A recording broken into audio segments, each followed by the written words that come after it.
Real স্পিচের পক্ষ থেকে আমি বিনয়, আবার একটি নতুন ভিডিও। মাননীয় দিদি, আপনার কাছে আমার কতগুলি প্রশ্ন। আজ যখন প্রতিবেশী রাষ্ট্রের দিকে তাকাই, সেখানেও ছাত্র আন্দোলন হয়ে গেল জনবিস্ফোরণ। দীর্ঘদিনের প্রধানমন্ত্রী, পোড় খাওয়া রাজনীতিবিদ, কত মন্ত্রী, আমলা, গুপ্তচর, গোয়েন্দা বাহিনী কখনো আজ করতে পারেনি কি হতে কি হয়ে যাচ্ছে।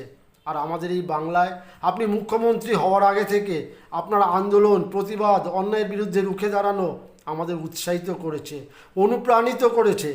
আজকে কি দেখছি, আপনার মন্ত্রিসভার মন্ত্রীরা দুর্নীতির শেষ পর্যায়ে পৌঁছে গেছে। আজ তারা বিচারাধীন বন্দী।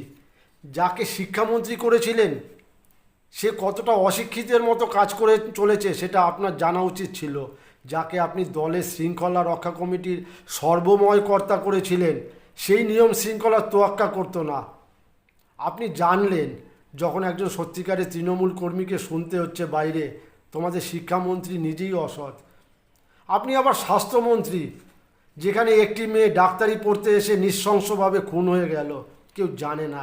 হাসপাতালে প্রিন্সিপাল জানে না, জানে না মন্ত্রী, শান্ত্রী, দারোয়ান, কেউ জানে না।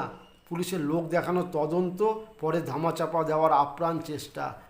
যেটা দিয়ে বলতে শুরু করেছিলাম, দীর্ঘদিন ক্ষমতায় থাকলে একটা আধিপত্য জন্মে, আত্মতৃপ্তি পাওয়া যায় যে অর্ধেকের বেশি জনপ্রতিনিধি আমাদের সাথে আছে। আর এই সকল তুচ্ছ ঘটনা সকলেই ধামাচাপা পড়ে যাবে। শেখ হাসিনাও তাই ভেবেছিলেন, বিনা বিরোধিতায় প্রধানমন্ত্রী হয়েছিলেন। সিপিএম সেটাও ভেবেছিলেন। জনসমর্থন আমাদের আছে, কিন্তু এই ছোট ছোট তুচ্ছ ঘটনায় সুনামির আকার ধারণ করে আছড়ে পড়বে, সেটা তারা বুঝতে পারেনি।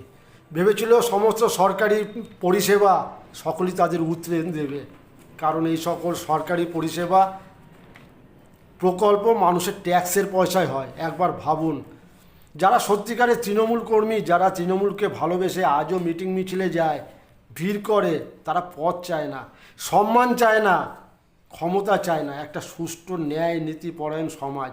আপনি কি দিতে পেরেছেন? বামফ্রন্ট তাই ভেবেছিল, নিরঙ্কুশ সংখ্যাগরিষ্ঠ দল আর পার্টির অনুগত ক্যাডার বাহিনী। কিন্তু আজ সব কিছুই ইতিহাস। মহান মানুষেরা বলে গেছেন, এ জগতে সবই ক্ষণিকের, টেম্পোরারি, রয়ে যাবে কর্মফল চিরদিন তরে। আপনাকে মনে রাখা উচিত, কতদিন ক্ষমতায় থাকলেন সেটা কখনোই গর্বের কথা না, সম্মানের বিষয় হতে পারে না। যতদিন থাকলেন মানুষের মনে কতটা দাগ ফেলতে পারলেন, আপনার কাজ পরবর্তী প্রজন্মের কতটা উপকৃত হবে, আপনার উৎকৃষ্ট কাজই সকলের মধ্যে রয়ে যাবে। এটাই হোক আপনার লক্ষ্য। তাই কবি বলেছেন, যে বিদ্যা মানুষকে সত্য ন্যায়ের মহিমা দেখায় না, যে অর্থ মানব কল্যাণে ব্যয়িত হয় না, যে ক্ষমতা মানুষের দাবি রক্ষায় ব্যবহৃত হয় না, সে বিদ্যা, সে অর্থ, সে ক্ষমতার কোনো মূল্য নেই।